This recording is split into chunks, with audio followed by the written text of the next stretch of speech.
Scales and Scales, The Empty Throne. Chapter 19, The Empty Throne. A large, angry mob of raptors is seen holding picket signs crowded in front of the royal palace gates, guarded by a swarm of royal guards trying to keep them away. The mob looks like they are mostly Omegas, due to the lack of the nobility scarf. The signs they carry reads, "Justice for Salter, Mistatorium are oppressive killers, and don't trend on Sneck," whatever that means.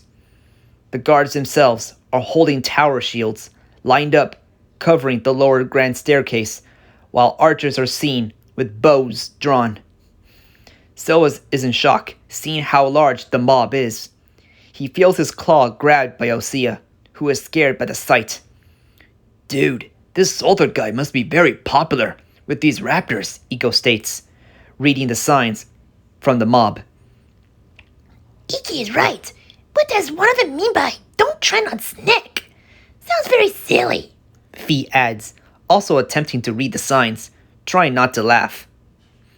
The guard in front who led them gives a sigh in exhaustion. He turns around to face the trio, telling them, "One thing I know about Salta is that he made a lot of promises to the Omegas." "What sort of promises?" Silvus asks the guard, curious about the promises by Salter. "I was a young recruit when he was still alive, before he was even crowned Alpha King. Salter was already a very popular fellow.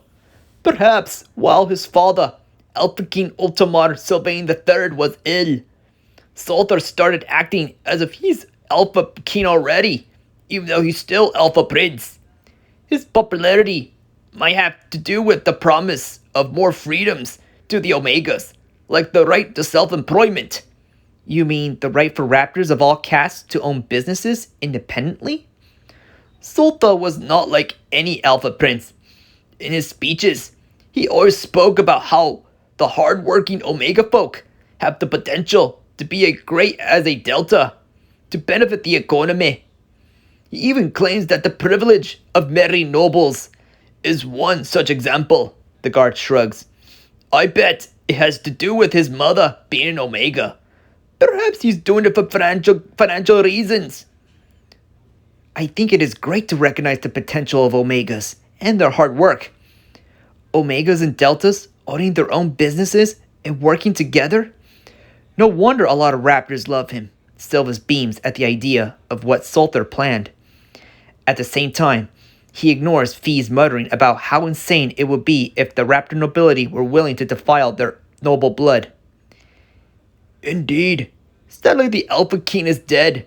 Many raptors are blaming the Mistatorium that the promises of new freedoms will never come," the guard replies, sounding disappointed. Silvus looks back at the mob. They all have expressions of betrayal and suspicion. Seeing how angry they are, he decides to ask the guard for an appointment, so he doesn't have to deal with them. He reaches into his cloak, hoping to find parchment and a quill pen. With parchment and pen, Silvus leans down on the ground and writes his full name, the Mistatorium member he is requesting, and the reason. He stands back up and gives the parchment to the guard. The guard looks through the parchment to see that everything is in order. With a nod, he tells him to rest up at an inn while he takes it to the archsage. As the guard finds his way through the mob, Iko walks up to Silvus from behind and nudges his shoulder. "Did you really carry a paper and pen the entire journey?" Iko gives Silvus a half-eyed look. With a cheeky smile, Silvus tells him, "You may never know if you want to learn a thing or two." Sylvie is right. There's always something to learn, worth recording. Perhaps I would have done the same myself. Osea defends his action. Iko and Fee exchange weird looks and both agree that Silvus and Osea are total nerds. Silvus finds himself sitting on a bed near a window inside a local inn at nightfall. Around him are his companions, sleeping on their associated beds. Instead of sleeping, he is gazing at the window, enjoying the view of the city at night. The city streets are empty, due to the residents making their way to their homes. Makes the streets peaceful, except for the guards with torches who patrols for the night shift. even if he could not enjoy the stars being blocked by Padalot's colossal branches. The wisps flying around the city, like fireflies, make good substitute. He watches one batch of wisps flying around a flower garden where the statue of Magnus is. Silvus breaks his gaze to turn his head back into the room to watch over his cousin and friends, who are sleeping peacefully. In truth, he is keeping an eye out for a guard or two to come find him. He reaches to his right to pick up the package he is supposed to deliver. He wonders if the guard even made it to the Archsage. I hope we get to see Arcus soon. My mother is depending on me. A tear falls from his eye. Just thinking about his mother makes him more worried than ever, believing that the guard is not coming. He puts down the package to get some sleep. Suddenly, a sound of knocking on the door is heard, waking up Silvus with a deep gasp. He looks around to see his companions are waking up too, due to the loud sounds. This is the guard! Is there a vessel Silvus here? The voice calls out, followed by more knocking. Silvus exchanges looks with his tired companions and gets off his bed. He walks up to the door and slowly opens it to see a team of 3 guards waiting. They all look at him with serious faces as they are trained to do. Is something the matter? Silvus asks them. Are you the one who made the appointment to meet the Archsage? Why, yes, it is I. Silvus makes a hopeful smile. It turns out his appointment went through after all. You made a smart move to schedule an appointment, young sir. With all the mobs gathering these days, you would have got mixed into trouble. Right now, the mob has gone home, so this is the perfect time for you and your companions to come with us right now. With that, Silvus happily agrees, allowing the guards to wait around the entrance. He tells his party that the guards have arrived to collect them. Wasting no time, the party collected all their belongings and rushed out of the room, meeting up with the guards who are waiting for them outside. Led into the grand royal courtyard, the palace keep is exactly how Silvus imagined it. The walls are teal stone in color, the keep big enough to cover Padalot's stump area, and by the spirits, the castle has this temple-like architecture meant for worshipping the one true God. While he follows the guards, Silvus turns his head to check on his companions, who are following along. He sees Eco, with a surprised face, mouthing, Holy powers of mist! Fee's face is in shock trance, doing her best not to faint. And Osea is acting like a young girl who discovered her own dream castle, looking at the garden in the palace. Turning his gaze back to the guards, Silvus sees that they are being led into the entrance hall through a pair of large onyx doors. Inside the grand entrance hall, Silvus immediately takes his chance to look around the spacious room for any sign of Arcus, as he follows along the black carpet with silver edges. So far, he can only see the drones, keeping the room clean, and the guards standing around like mannequins, keeping an eye out for anything suspicious. Above the grand staircase, he spots the raptor he is looking for.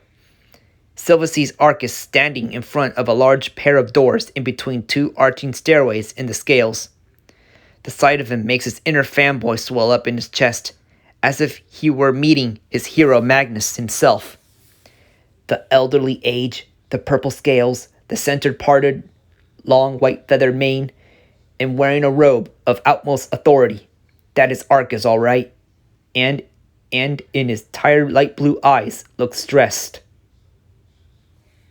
Approaching the old raptor, the guards make their respected bows, telling him, Good evening, Archsage. We have collected the adventurers as you ordered. Arcus looks past the guards to see Silvus standing with his companions. He orders the guards to leave them, then turns his attention back to Silvus with a smile.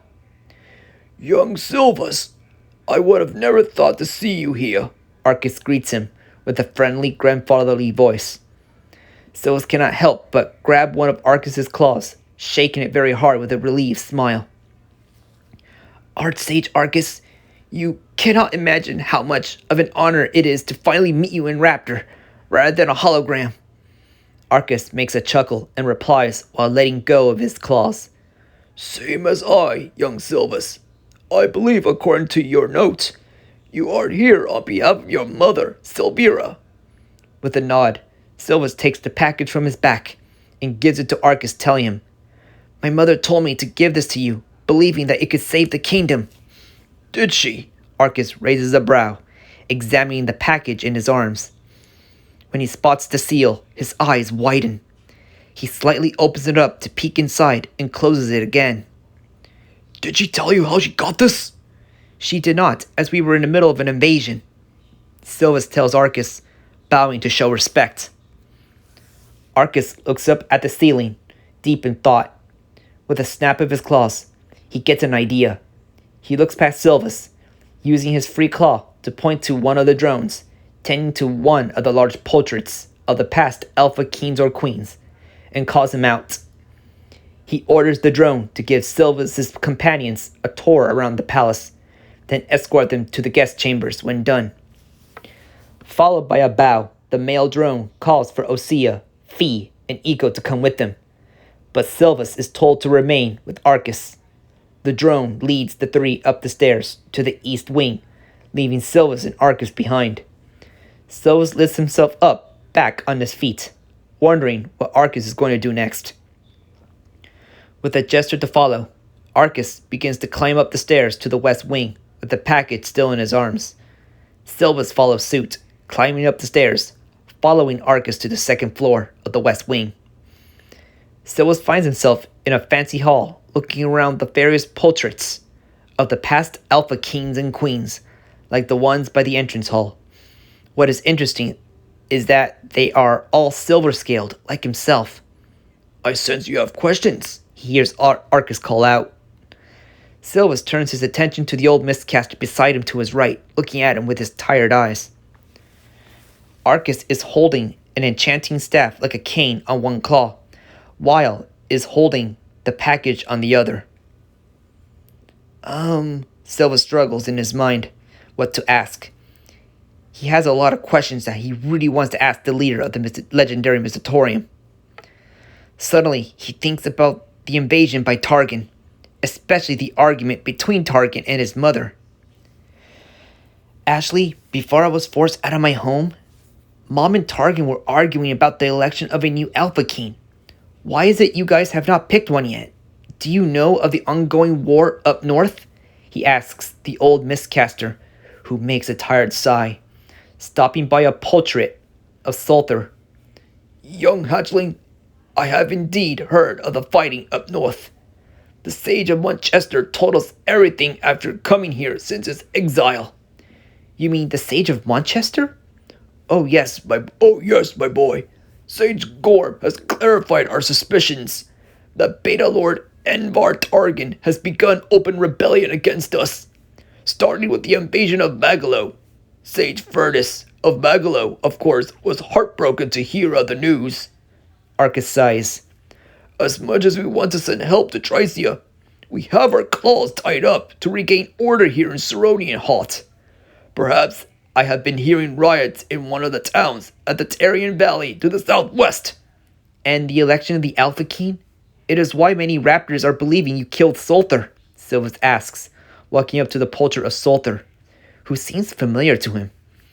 Arcus turns around, looking a bit defensive, like how Osea reacted when confronted about Manchester. I assure you we did no such thing. Then Arcus calms down, with an uneasy expression. I am afraid it is not that simple. Perhaps you caught me in a very odd time, as we have nobles right now at the throne room, waiting to be tested with the other sages. Tested? Silvus turns his gaze away from the portrait. Arcus, realizing he let one cat out of the bag, widens his eyes and closes them. Then he looks at Silvus for a closer look to inspect him, making the latter step back a bit. Then Arcus looks to the package and thought, I have said too much. What about we put this relic that your mother wanted to give me in the armory, and I'll take you to the throne room with the others.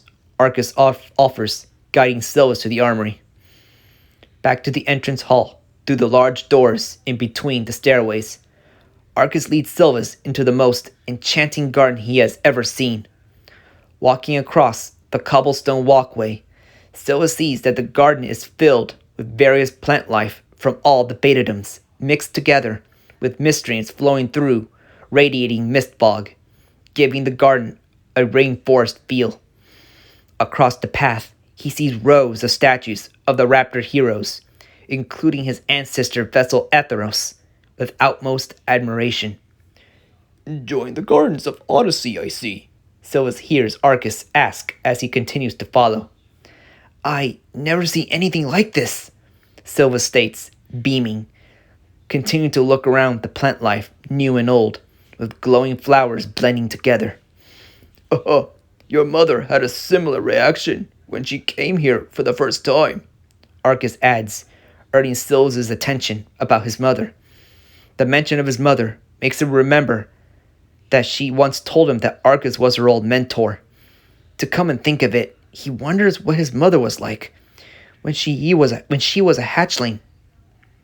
With a smile, Silvus asks as he continues to follow, what was she like when she was younger?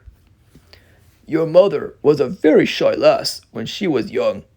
She was more into reading books rather than socializing with friends. Silvus feels himself blush, hearing how much in common he has with her. Arcus continues. Well, that isn't until she met one of my greatest pupils, the young Sultan himself. My mother knew the Alpha King? Silvus perks up, surprised. His mother never mentioned ever knowing the Alpha King in her youth. Why, yes, before my promotion to Art Sage. Your mother was one of my best students, along with the Alpha Prince and his good friend, Raspi Bylark. Raspi Bylark? Did Osea mention him before? Silvus asks to himself, after hearing Arcus mention the name. He remembers when talking with Osea about him being a new court mistcaster. Perhaps the figure he saw with Targan could be him. He is going to ask Targan about Bylark until he pauses at the sight of a large stump with an opening, making his jaw drop slowly. With eyes of shock, Silvus scans the stump, upwards seeing the rest of the wellspring of Padalot up close, in the middle of the gardens of Odyssey. By the spirits, no wonder Padalot is also named the World Tree. Arcus looks at him with a smile, pointing with his now free claw into the opening. He tells him, Into the throne room we go. Walking through the tunnel with torchlights hanging on the wall. Silvus is guided by Arcus all the way to the throne room itself, located inside the center of Padalot. The room is a circular space with a high ceiling shaped like a dome, with glowing crystals giving the room light. On the wooden floor is the same black carpet with a kingdom symbol that stretches all the way to a large platform. On the platform are 5 symbols of the known betadoms: the Rook Tower of Monchester, the Crescent Moon of Creston, the Sun of Sharassic, the Trident of Tricia, and the Star of Magalo. Silvus turns his gaze up the platform made out of Padalot's emerald-colored wood, all the way up to see the Alpha's throne itself. The amber throne with 3 gems carved on top of the 3 triangle edges on top. 1 blue, 1 red, and in the middle shiny white. Looking down, he sees 5 members of the Mistatorium. The sages are all gathered, with 2 noble raptors standing in front of the platform, waiting for a raptor. Silvus can hear talk among them as he gets close with Arcus. By the spirits, what is taking so long? One noble, who is male, demands with his arms crossed, tapping his taloned foot rapidly. Cedro is right. This wait is taking so long. The female noble moans, showing that she is very nervous by the way she stutters and shakes her body. Aren't you a Delta from Jurassic? I thought you all are supposed to be brave hunters, Delta Jazera. Citro looks at her with narrowed eyes, earning her a shriek. Patience, Delta Cedro. Once the Art Sage comes, we will begin the anointing at once. A female middle-aged sage, wearing purple robes, tries to reason. Silvus looks over to Arcus as they get close and whispers, "What is the anointing?" I will explain everything. Just be patient. Arcus whispers back as they approach the other sages and the two nobles. The female in purple robe walks up to them, looking serious. About time you showed up, our sage. Our candidates here are getting anxious about the anointing. The female sage tells Arcus with her fisted claws to her hips. She turns her eyes, noticing Silvus with a gasp. In return, Silvus makes a nervous smile with a small wave. Aren't you Vessel Silvus, the newly caster of the mist? The sage asks, taking a closer look at him. Why, yes, I am, Lady Sage. And I am guessing by your seaside accent you're from Tricia? Silvus asks her, making a soft bow. The Lady Sage makes a hearty elderly laugh and offers her claw. Silvus takes the claw and gently shakes it and gives it a gentle male kiss, making her blush a bit. Indeed I am, you polite lad. I am Ariella, Sage of Tricia. As much as I want to get acquainted with ye, I believe there is a task at claw. She is correct, young Silvus. Arcus comes in between them, putting a claw on Silvus' shoulder, and announces, Which is why, as Archsage of the Mistatorium, I nominate you as another candidate. Silvus beams as the sages and the nobles all gasp. He never thought of himself being Alpha King. Perhaps he is so used to being Beta Lord that he thought it would not be worth it. One of the other sages, a middle male wearing Magalo blue, walks up with concern. Are you serious, Archsage? As much as it pleases me that a candidate comes from my representing Betadom, do you ever tell him what is going on? I am getting there, Sage Furnace. If you remember, he shows a promising gift to learn mistcraft like a master. I say it is a sign. Arcus turns his head to Silvus and tells him, Would you walk with your fellow candidates, Silvus, so we can proceed? With a nod, Silvus walks up to the other candidates. One candidate, Citro, is looking at him as a rival, while Jezera only shakes in fear for her life. All three, with the other sages behind, watch Arcus walk toward the front of the platform. With a few coughs, he explains, Now that we are all here, welcome to the anointing. It is said in the old texts, to defeat the world gone mad with dark mist, the champion needed the blessing from the spirits in order to face the corrupted precursors, the first of the dark mistcasters. To receive such blessing, the champion is said to have drunk from the mist core of Padua itself. And what does that have to do with us becoming the new ruler? Citro complains, wanting to get to the point. Arcus walks around the platform and points for all raptors present to a large fountain in the middle of a mist pool behind. Before his betrayal by Necros, the champion had told the first of the Mistatorium that if by any point his royal line dies out, one must also drink from the mist core of Padua in order to determine if the spirits find you worthy to rule. You mean we have to drink from the fountain? That doesn't sound bad. Jezra comments, looking somewhat confident. Arcus stays serious, looking at Jezra uneasy. The Ultimar clan have lived for so long. We have not done this for many years. With the death of Sulthur without an heir, we looked through the scrolls to figure out what we need to do. Finding out about the ritual, we wasted no time looking for candidates and making them keep it a secret. Why keep it a secret? Silvus asks with concern in his voice. He knows there has to be more than just drinking the mist stream from the core of Padalot. The mist core is the very source where the well springs radiate their power, as it is their very heart. The streams you see outside the well springs are just weakened mist, but inside, near the core, is pure and powerful. When a mistcaster drinks directly from it, he or she will gain a unique ability. If he or she is not overwhelmed by simply fainting with a small chest ache. Adelot is a special case. As the firstborn child, the mist from its core is so old and powerful, it can overwhelm its drinker and die. The candidates, including Silvus, all gasp at the revelation. The thought of risking one's life to become ruler did not sound real to Silvus. No wonder that the ritual is a secret. To even imagine any raptor hearing about it would mean drastic results. You mean it will kill us? He hears Jezra shriek as Serto yawned, not believing such a thing. The champion was the only known individual who was ever to survive Padalot's taint in order to be allowed to sit upon the throne. This is why we keep it a secret.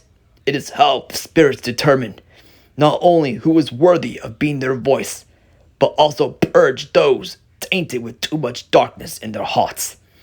To start a new royal line is to be the heralds of the spirits themselves. Arcus closes his eyes, looking down with a worried expression. Silvus can tell that Arcus is very hesitant to go forward with the ritual. There is no telling how many candidates they have collected, only for them to die. No wonder they have not chosen a new ruler yet. Looking back up with a serious face, Arcus tells them, "It is time." Arcus looks to one of the knights guarding the entrance and orders, "Knight, hand me the chalice." The knight from the post walks past the sages and the nobles and kneels on one knee, giving a sapphire chalice with silver beads to Arcus. Arcus collects the chalice and walks up to the pool where the fountain is spewing liquid mist, and cups some of it up. With the filled chalice, he turns around and returns to the front of the throne platform and calls out with an authoritative tone, "Citro, step forth." With a huff, Citro throws his scarf to the side and walks up like a snob. He takes the chalice from Arcus's claws and drinks from it. Returning it to Arcus, he takes a few steps back, expecting something to happen. Suddenly, he feels something in his chest, clutching it with his two claws, making painful screams of agony. Citro first drops to his knees. Then his entire body is on the ground, shaking around as if he is having a seizure, tail and limbs all twitching. Silvus and Jezra can only watch in horror, while Citro helplessly cries in pain. Suddenly, cracks begin to form around his body, with glowing energy coming out. His eyes snap open, revealing them to be glowing, and he raises his arms in plea toward Arcus, who in turn looks at him with an apologetic face. "I am sorry, Citro," is all Arcus says before the latter blows up into energy with no trace. "Delta Jezera, step forth," Arcus calls next, but Jezra takes out a dagger from her cloak, looking too terrified. I have a family. This is insane. I don't want to die. "There is no turning back, Jezera," Arcus warns her, as more knights begin to move up to her with swords drawn, in case things get ugly. It is also a reminder that the ritual must be kept a secret. This is madness. I did not sign up for this. Why do we need this insanity to begin with? She rushes up the staircase, passing Arcus all the way up to the throne, keep her dagger drawn. If I sit down, I'll show you all. You don't need that mumbo-jumbo. "You don't want to do that," Arcus warns her, but with worry this time. Oddly, the knights do not chase her up. Instead, they just stand by the stairway. In defiance, Jezra sits on the throne with a prideful smile, thinking her plan will work. See? I told you so. She cowardly mocks until the throne starts to glow red, making a big flash. The flash is so big, Silvus has to cover his eyes with his poncho, along with the others. Her screams of agony can be heard while the flash dies down. The flash fades away. Silvus uncovers his eyes to see Jezera gone, vanished without a trace, just like Citro. He puts on a face of horror, witnessing the death of two foolish raptors. The ritual is not done yet. He sees Arcus now approaching him with the chalice, wiping it with a cloth. Silvus, you're next. Silvus takes the chalice gently. He looks into the glowing mist that flows inside it. As beautiful as it looks, it could potentially be poisonous. With a nervous gulp, he drinks it and returns it to Arcus. All eyes look at him, hoping he will survive his trial over ordeal. Silvus braces himself for something to happen, but nothing is happening. Instead, the sound of the fountain behind the throne continues to echo through the entire room. All the sages, except Arcus, huddle up, talking among each other, debating why nothing is happening to him. Silvus looks to the side, listening to what they are saying.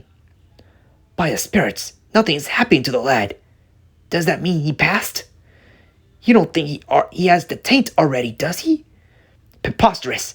That could only mean... The sages stop arguing, turning their attention to Silvus, who only stares, looking confused. Arcus, on the other claw, looks at him with a hopeful smile. Tears are seen coming out of his eyes. By the spirits, Master Silvus, would you climb up the stairs and sit on the throne? Silvus turns his gaze to the empty throne, standing on top of the platform, looking uneasy. He looks back at Arcus, who only motions him to go on with his free claw. With that, he slowly approaches the stairs. He puts one foot on one of the steps, looking at the throne with a fearful expression. The glow he has witnessed made him paranoid due to his fear of fire. He is afraid that the throne will incinerate him, like Jezera. Taking one glance at his gloved claw, he mutters, "Here goes nothing." Silvus is about to take another step, only for a voice to call out, "Art Sage!" All eyes turn to a royal guard, rushing into the throne room, making a bow of respect. What is the meaning of this interruption? Arcus demands. We have report of an army attacking a nearby hamlet of the Terrian grasslands. I fear they are rebels loyal to Targon, beginning to invade. By the spirits, why at a time like this? Arcus rants, slamming his staff, making sparks below. Arcus looks at Silvus, who is standing on one of the steps with a disappointed face. He looks back at the guard and tells him, Meet me by the main gates. We better put a stop to this before it's too late. With that, the guard salutes and rushes out. Arcus turns his attention to Silvus and tells him, I am afraid we have to continue this next sunrise. I'll have a drone escort you to the guest chambers, where your companions should be sleeping. End of chapter 19. Please, if you want to enjoy more chapters of this content, please leave a like, a comment, and subscribe. Ciao.